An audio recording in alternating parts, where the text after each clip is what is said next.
Ilagay lang ang langis sa tiyan. Matapos malaman to, hindi na ako gumastos. Gawin to at hindi na natin maranasan ang problemang to. Para sa simpleng mitsa, maglagay ng 250 ml ng tubig sa banga. Dagdagan ng 2 kutsarang tisa at haluing mabuti. Ibuhos lahat ng halo sa banga.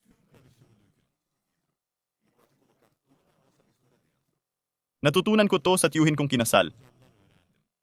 Nag-aalala rin siya sa problema namin sa bahay. Binigyan niya ako ng magandang solusyon. Nalutas na ang problema. Pagkatapos ihalo, ilagay ang langis panluto.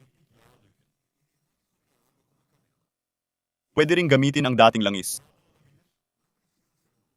Maghintay ng 5 minuto bago ilagay ang langis. Tapos, gagamitin natin tong plastic na banga. Kailangan lang natin ng ilalim. Gumawa ng bilog at butasan sa gitna.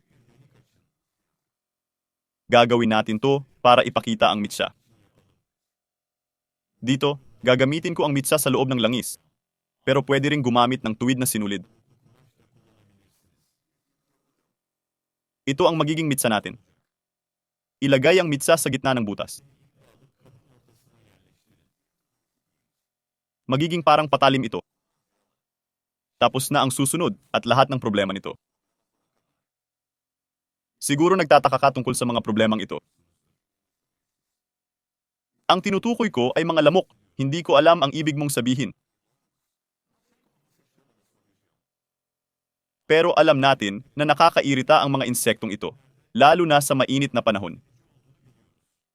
Walang tigil silang nangangagat sa atin. Kung wala kang magandang panlaban sa insekto sa bahay, magkakaproblema ka. Narito ang malakas na panlaban sa insekto gamit ang mga sangkap sa iyong tahanan.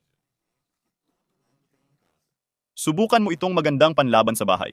Ikaw at ang iyong pamilya ay magugustuhan ang resulta. Iyon na ang katapusan ng video. Sana nagustuhan mo. Paalam muna. Magkita tayo sa susunod na video.